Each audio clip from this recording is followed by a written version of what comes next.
नाजरीन आदाब, आप देख रहे हैं INN चैनल। मैं हूं शेख अहमद अली। आज की ख़ास बात में हम देखेंगे कई अहम कौमी और बैनुल-अक़वामी ख़बरें। उत्तर प्रदेश के लखीमपुर में मरकज़ी ममलिकती वज़ीर दाखिला अजय मिश्रा के बेटे ने किसानों पर गाड़ी चढ़ा दी। इस वाक़े में 6 किसानों की मौत हो गई। इनमें से 2 की मौत गाड़ी से कुचलकर हुई, जबकि 4 की मौत गाड़ी पलटने से हुई। इस वाक़े में 8 किसान ज़ख्मी भी बताए गए हैं। इस वाक़े के बाद गुस्साए किसानों ने मरकज़ी वज़ीर के बेटे की गाड़ी समेत 2 गाड़ियों को आग के हवाले कर दिया। जानकारी के मुताबिक मरकज़ी ममलिकती वज़ीर दाखिला अजय मिश्रा और यूपी के डिप्टी CM केशव मौर्य एक प्रोग्राम के लिए लखीमपुर खीरी पहुंचे थे। जब इसकी जानकारी ज़रई कानूनों की मुखालिफत करे किसानों को लगी तो वो हेलीपैड पर पहुंच गए। किसानों ने इतवार की सुबह 8 बजे ही हेलीपैड पर कब्जा कर लिया था। इसके बाद दोपहर करीब 2:45 बजे सड़क के रास्ते मिश्रा और मौर्य का काफिला तिकोनिया चौराहे से गुजरा तो किसान उन्हें काले झंडे दिखाने दौड़ पड़े। इसी दौरान काफिले में शामिल अजय मिश्रा के बेटे अभिषेक ने अपनी गाड़ी किसानों पर चढ़ा दी। ये देखकर किसानों का गुस्सा फूट पड़ा। उन्होंने अभिषेक मिश्रा की गाड़ी समेत 2 गाड़ियों में आग लगा दी। मरकज़ी वज़ीर के बेटे अभिषेक की गाड़ी रोकने की कोशिश में एक खातून सिपाही समेत 2 पुलिस एहलकार जख्मी हो गए। इधर वाक़े की जानकारी मिलते ही वज़ीर आला योगी आदित्यनाथ ने ADG law and order Prashant Kumar को लखीमपुर भेजा। रेंज IG लक्ष्मी सिंह भी लखनऊ से लखीमपुर के लिए रवाना हो गए। इधर BKU के तर्जुमान राकेश टिकैत भी गाजीपुर बॉर्डर से लखीमपुर के लिए रवाना हो गए।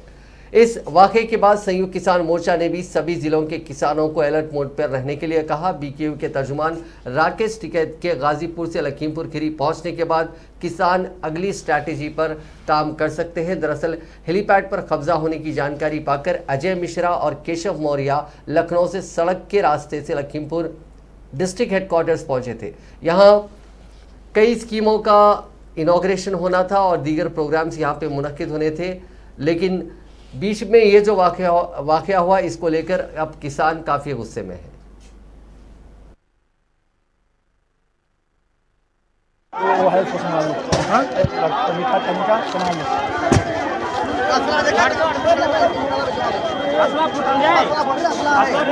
नहीं ऐसा पैसे हो जाए यार, पैसे हो जाए पर वो तो ज्यादा भी हो सकता है। फिर कितना मरे ने ये नहीं पता करावा जेंडे को ठोक के गया साले होनी। अच्छा ते भज किथे गया? पहली च भज्जिया वा मैं ਇੱਥੇ ਆ ਸਕੂਲ ਦੇ ਸਾਹਮਣੇ ਉੱਥੇ ਖੜਾ ਉੱਥੇ ਇਹਨੂੰ ਹਲੋ ਇਹਨੂੰ ਉੱਥੇ बंद करो यार, दरवाजा बंद करो।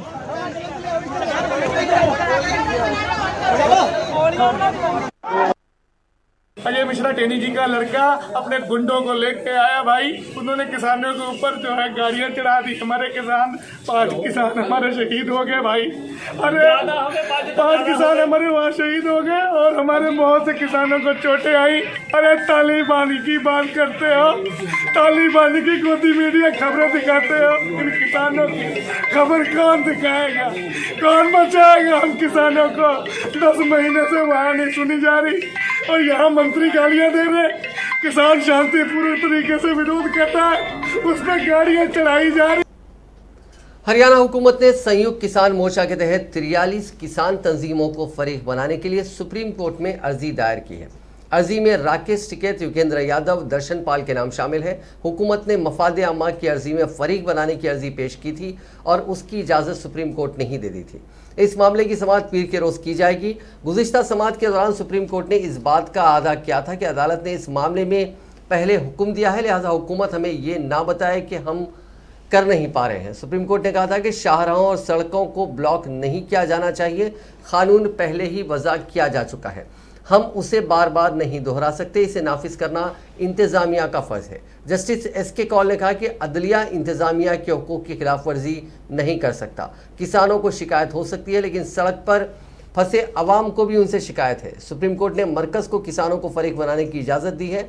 सॉलिसिटर जनरल तुषार मेहता ने कहा कि हमने कमेटी तश्कील दी है और किसानों को बहस के लिए मदऊ किया, लेकिन उन्होंने ये कहते हुए इनकार कर दिया कि वो इस मामले में फरीक नहीं है। सुप्रीम कोर्ट ने कहा कि अदालतों ने जो मुकर्रर किया है उस पर अमल दरामद करना होगा। लेकिन अगर आप चाहते हैं कि कोई इस मामले में फरीक बने तो आपको दरख्वास्त पेश करनी होगी। सुप्रीम कोर्ट ने दरख्वास्त गुजार मोनिका अग्रवाल से पूछा कि क्या सूरत हाल में कोई बेहतरी आई है। जवाब में मोनिका अग्रवाल ने कहा था कि नहीं। तुषार मेहता ने कहा कि हमने 3 रुकनी कमेटी तश्कील देकर किसान कायदीन को बुलाया था और दूसरी जगह पर धरना देने की तजवीज़ दी थी, लेकिन उन्होंने इनकार कर दिया। सुप्रीम कोर्ट ने कहा कि आप इस मामले में अदालत में दरख्वास्त क्यों नहीं देते। इस पर सॉलिसिटर जनरल ने कहा कि ठीक है, हम इसे दायर करेंगे। खबरजी हरियाणा हुकूमत ने सुप्रीम कोर्ट में हलफनामा दाखिल किया और कहा कि एहतजाज करने वाले किसानों को हाईवे को खाली करने के लिए कायल करने की कोशिशें जारी रहेंगी। रियासत ने सुप्रीम कोर्ट को बताया कि किसान अवामी मकामात पर एहतजाज के मसले को हल करने के लिए कायम करदा पैनल से नहीं मिले। किसानों के तवील एहतजाज की वजह से आम आवाम को काफ़ी मुश्किलात का सामना है। कांग्रेस के साबिक सदर राहुल गांधी ने उत्तर प्रदेश के लखीमपुर खीरी में किसानों को कुचलने के वाक़े को गैर इंसानी करार दिया और कहा कि इस कुर्बानी को रायगान नहीं जाने दिया जाएगा। राहुल गांधी ने ट्वीट करके खबर पोस्ट की कि बीजेपी लीडर की गाड़ी ने किसानों को कुचल दिया। उत्तर प्रदेश के लखीमपुर खीरी में किसानों ने कार में आग लगाई। वज़ीर-ए-आज़म नरेंद्र मोदी का नाम लिए बगैर उन पर हमला करते हुए उन्होंने ट्वीट किया कि जो इस गैर इंसानी कत्लेआम को देखकर भी खामोश है वो पहले ही मर चुका है, लेकिन हम इस कुर्बानी को रायगा नहीं जाने देंगे। किसान सत्याग्रह जिंदाबाद। खबरों में कहा जा रहा है कि लखीमपुर खीरी में मरकजी वज़ीर ममलिकत बराए दाखिला अजय मिश्रा के बेटे ने किसानों पर उस वक्त गाड़ी चला दी जब किसानों ने मरकजी वज़ीर ममलिकत बराए ज़राअत अजय मिश्रा और रियासत के नायब वज़ीर आला केशव प्रसाद मौर्य के आने की इत्तला पर हेलीपैड पर कब्जा कर लिया। शाहरुख खान के बेटे आर्यन को ड्रग्स केस में गिरफ्तार कर लिया गया है। नारकोटिक्स कंट्रोल ब्यूरो ने इतवार के रोज़ उन्हें हॉलीडे कोर्ट में पेश किया। कोर्ट ने आर्यन और उनके साथ अरेस्ट किए गए अरबाज मर्चेंट और मुनमुन धमीचा को एक दिन के लिए एनसीबी की कस्टडी में भेज दिया। इसके बाद एनसीबी की टीम तीनों को वापस अपने दफ्तर ले गई। कोर्ट में सरकारी वकील एस सेतना ने कहा कि एनसीबी की तरफ से हम आर्यन खान, अरबाज और मुनमुन धमीचा की रिमांड मांगते हैं। मुलजिमीन के पास से व्हाट्सएप चैट मिले हैं जिनकी जांच की जा रही है। इसके अलावा मुलजिमीन के पास से बैन ड्रग्स भी मिले हैं, उसके सोर्स और लिंक्स खंगालना ज़रूरी है। सेतना ने कहा कि व्हाट्सएप चैट से पता चलता है कि मुलजिमीन ड्रग कनेक्शन और ड्रग कंजम्पशन और ड्रग नेक्सस से जुड़े हुए हैं। इसके बाद स्टेट बनाम अनिल शर्मा केस का हवाला देते हुए सेतना ने जमानती सेक्शन में आर्यन की कस्टडी की मांग की। आर्यन की तरफ से वकील सतीश मानशिंडे ने पैरवी की। मानशिंडे मशहूर क्रिमिनल लॉयर हैं और उन्होंने ही रिया चक्रवर्ती के केस की पैरवी की थी। मनीष शिंदे ने कहा कि मेरे क्लाइंट का केस जमानती है, मैं जमानत की अर्जी दाखिल करता हूं, लेकिन इतवार होने की वजह से ऐसा नहीं हो पाया। मेरे क्लाइंट को ऑर्गेनाइजर्स ने बुलाया था, उनके पास क्रूज का टिकट भी नहीं था, उनके पास कुछ भी बरामद नहीं हुआ। इसके अलावा उन्हें मोबाइल फ़ोन की जांच भी उनके की जा चुकी है, उसमें भी कुछ नहीं मिला। एनसीबी ने कहा कि आर्यन के पास से कुछ बरामद नहीं हुआ, ना ही उन्होंने किसी तरह की ड्रग्स ली है। अब जबकि उनके पास कुछ नहीं मिला तो वो नई रेड करेंगे। हालांकि अब तक कुछ भी बरामद नहीं हुआ, लेकिन चूंकि वो उनसे अच्छे से पेश आ रहे हैं इसलिए वो एक दिन की एनसीबी की कस्टडी के लिए रजामंदी दे सकते हैं।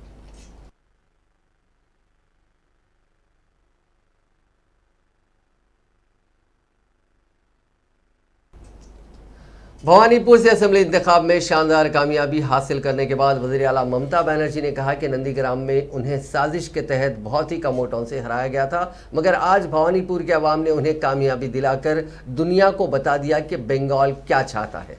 उन्होंने भवानीपुर के अवाम का शुक्रिया अदा करते हुए कहा कि मैं भवानीपुर के अवाम का हमेशा शुक्रिया अदा करती रहूँगी, उनकी मखरूज़ रहूँगी। भवानीपुर में ममता बनर्जी की जीत यकीनी होने का एतराफ़ तो बीजेपी लीडरान भी कर रहे थे।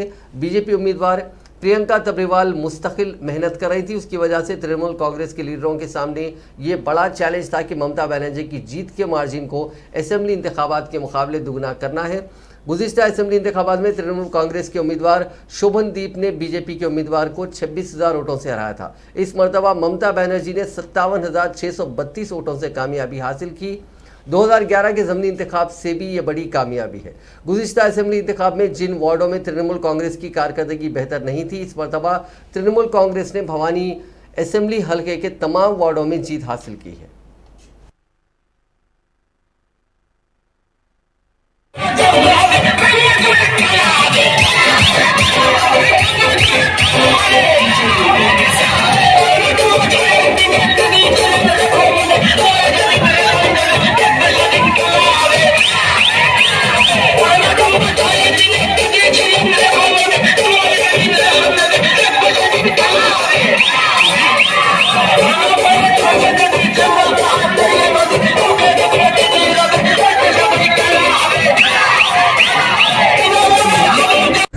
রেজাল্ট ও আমরা কোনো ভাবছি না। আমরা 2024 সালে দিদি প্রধানমন্ত্রী হবে এটা আমরা চাই।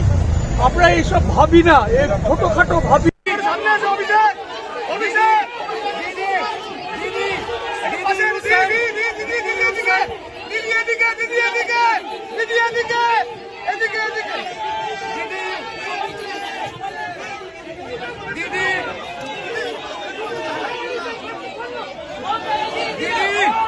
Didi, you said B stands for Bhawanipur. What does this win mean?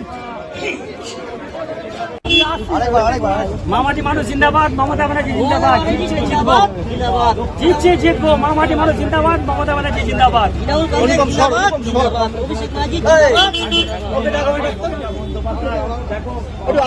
না না না, আরো একটু আপডেট আমি তোমাকে জানাবো যে আমরা যেটা জানতে পারছি যে ভবানী जब इलेक्शन शुरू हुआ था तब से बहुत सारे कॉन्स्पिरेसी हमारा पार्टी का खिलाफ में हुआ था।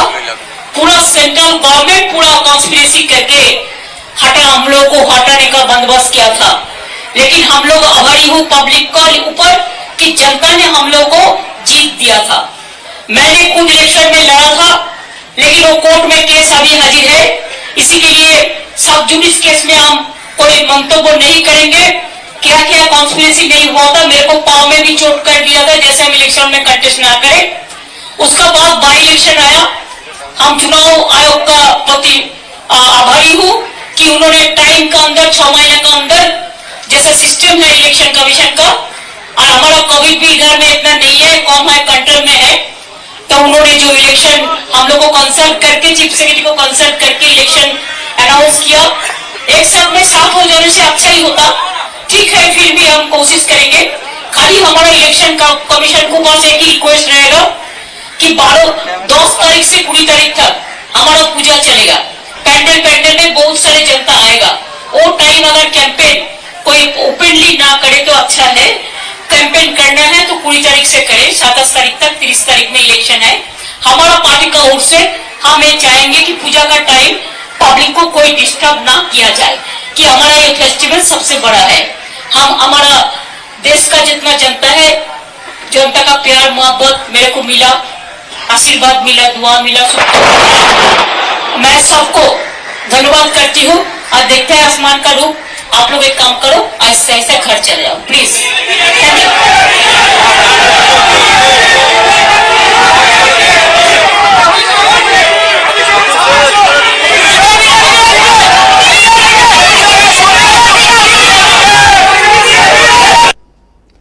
कांग्रेस के सीनियर लीडर और मैनिफेस्टो कमेटी के सरबराह सलमान खुर्शीद ने इतवार को कहा कि party general secretary Priyanka Gandhi Vadra assembly इंतखाबात में उत्तर प्रदेश कांग्रेस की क़यादत करेंगी। सलमान खुर्शीद ने मीडिया नुमाइंदों से कहा कि उत्तर प्रदेश की इंचार्ज प्रियंका गांधी वाड्रा रियासत में कांग्रेस का चेहरा है और वही असेंबली इंतखाबात में उत्तर प्रदेश कांग्रेस की क़यादत करेंगी। सलमान खुर्शीद ने कहा कि प्रियंका गांधी वाड्रा की हिदायत पर पूरी रियासत में पार्टी की मकबूलियत का तासुर लिया गया और उनकी क़यादत में कांग्रेस का मंशूर तैयार किया गया। उन्होंने कहा कि पार्टी अपना मंशूर पूरी रियासत में दौरा करने के बाद अवामुन्नास के मसाइल का तासुर की बुनियाद पर तैयार किया है। मंशूर में किसान, नौजवान और ख़वातीन समेत समाज के हर तबके पर खुसूसी तवज्जो दी गई है। हकीकत में ये इंतखाबी मंशूर अवाम के मन की बात पर तैयार किया गया है। एक सवाल के जवाब में सलमान खुर्शीद ने कहा कि कांग्रेस पार्टी में ब्राह्मणों की कोई कमी नहीं है। पार्टी के पास प्रमोद तिवारी और राजेश मिश्रा जैसे मुतअद्दिद बड़े ब्राह्मण चेहरे हैं। उन्होंने दावा किया कि पूरी रियासत का ब्राह्मण समाज कांग्रेस पार्टी के साथ खड़ा है। प्रेस कॉन्फ्रेंस में PL पुनिया और मीडिया डिपार्टमेंट के हेड नसीमुद्दीन सिद्दीकी भी मौजूद रहे। बैनुल अक़वामी बाजार में खाम तेल के $80 फी बैरल के आसपास बरकरार रहने के दबाव में इतवार को मुसलसिल चौथे दिन डीजल 30 पैसे और पेट्रोल 25 पैसे फी लीटर महंगा हो गया। इस इजाफे के बाद दारुल हुकूमत दिल्ली में पेट्रोल 102 रुपये 39 पैसे फी लीटर और डीजल 90 रुपये 77 पैसे फी लीटर की तारीखी बुलंद तरीन सतह पर पहुंच गया। पेट्रोल गुज़िश्ता 6 दिनों में से 5 में 1 रुपया 20 पैसे महंगा हुआ, जबकि डीजल के दाम भी 10 में से 8 दिनों में 2 रुपये 15 पैसे फी लीटर बढ़ गए हैं।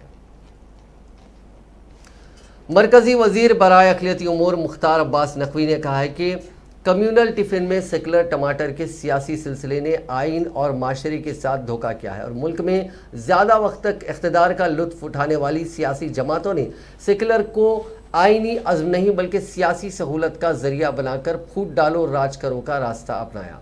नकवी ने इतवार को बुद्धिस्ट एसोसिएशन ऑफ इंडिया के ज़ेर एहतमाम समाजी हम आहंगी और ख़वातीन को बाइख्तियार बनाने के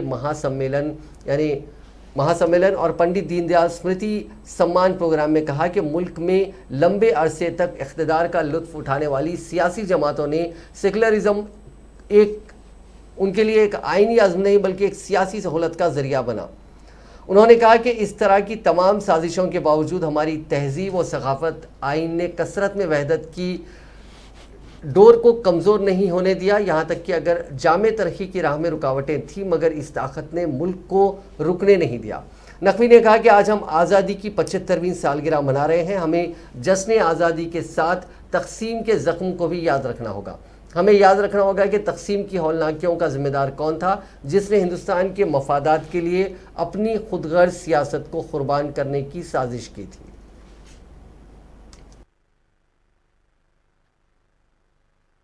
देखिए, ये कम्युनल टिफ़िन में सेकुलर टमाटर का जो सियासी सिलसिला है उसने समाज और संविधान के साथ बहुत बड़ा छल किया है और कम्युनल टिफ़िन में सेकुलर टमाटर के सियासी सिलसिले का नतीजा रहा है कि वो लोग जो लोग की सेकुलर सिंडिकेट का हिस्सा रहे हैं उन्होंने समाज को बांटो और राज करो का काम किया है और जो संविधान की समावेशी भावना है उस भावना को अपने सियासी मफाद के लिए, अपने सियासी स्वार्थ के लिए इस्तेमाल किया है और उसका नतीजा रहा कि हमारे देश में जो विकास की रफ्तार और विकास का फायदा समाज के हर वर्ग को, जो पंडित दीनदयाल उपाध्याय जी का संकल्प था, बाबा साहब भीमराव अंबेडकर का संकल्प था, भगवान बुद्ध का संकल्प था कि जो जरूरतमंद है सबसे पहले उस तक विकास की रोशनी पहुंची चाहिए, उसमें कहीं ना कहीं रोड़े अटके। लेकिन इस देश की संस्कृति, इस देश का संविधान, इस देश के संस्कार की ताकत है कि अनेकता में एकता की डोर से हम बंधे रहे और मजबूत रहे। आज हमारा देश आज़ादी के 75वीं वर्षगांठ मना रहा है। हमें आज़ादी के जश्न के साथ साथ बंटवारे के जख्म को भी याद रखना चाहिए और साथ ही साथ याद रखना चाहिए कि आज़ादी के जो हमारे नायक थे और साथ ही साथ इस बंटवारे के जो खलनायक थे, उन दोनों को याद रखना चाहिए। हम मानते हैं कि हमारा देश आज तरक्की के रास्ते पे है। प्रधानमंत्री नरेंद्र मोदी जी समावेशी विकास और सर्वस्पर्शी सशक्तिकरण के संकल्प के साथ, मजबूत संकल्प के साथ काम कर रहे हैं। सर, बंगाल में जो है ममता बनर्जी का फ्यूचर डिसाइड होना है, कैसे देखते हैं? प्रियंका देखिए, अब चुनाव हो गया और चुनाव में जनता ने जिसको भी जनादेश दिया है उसका सम्मान होगा। सर, आखिरी सवाल, ममता बनर्जी कह रही हैं कि होम मिनिस्टर ने फोर्सेस तो भेज दिए सिक्योरिटी के लिए बीजेपी लीडर के, लेकिन देखिए, निष्पक्ष चुनाव हो, भयमुक्त माहौल में चुनाव हो, स्वतंत्र ढंग से चुनाव हो और हर मतदाता अपने मताधिकार का इस्तेमाल स्वतंत्र ढंग से भयमुक्त माहौल में कर सके, ये सबकी जिम्मेदारी है। सरकार की भी जिम्मेदारी है, समाज की भी जिम्मेदारी है और सियासी दलों की भी जिम्मेदारी है। अगर कहीं पे ऐसा गड़बड़ झाला हो रहा है तो सबसे पहली जिम्मेदारी।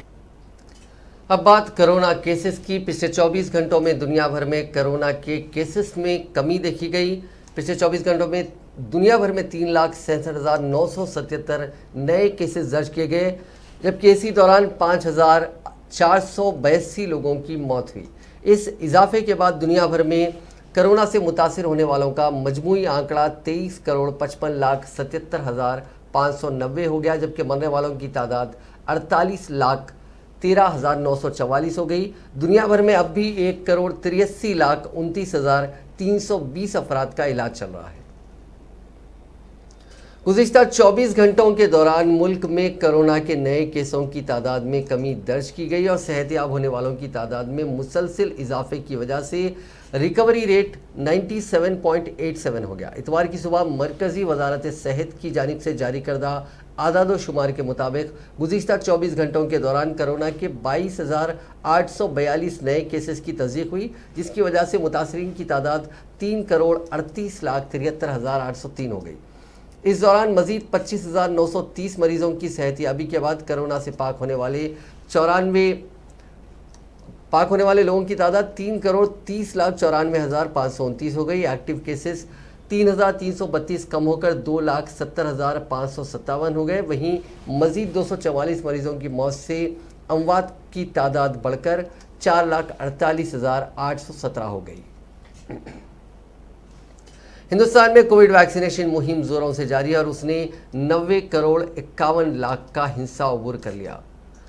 मरकज़ी वजारत सेहत और ख़ानदानी बहबूद ने इतवार के रोज़ बताया कि गुज़िश्ता 24 घंटों में 73,76,846 वैक्सीन दी गई। वजारत ने कहा कि आज सुबह 7 बजे तक मजमूई तौर पर 90,51,75,348 कोविड वैक्सीन दी जा चुकी हैं। गुज़िश्ता 24 घंटों के दौरान 25,930 मरीज इन्फेक्शन से पाक हुए हैं। वजारत के मुताबिक अब तक 3,30,94,529 मरीज ठीक हो चुके हैं। अगर हम मजमूई तौर पे देखें तो वैक्सीनेशन दुनिया भर में सबसे ज़्यादा हिंदुस्तान में फ़िलहाल हो चुका है।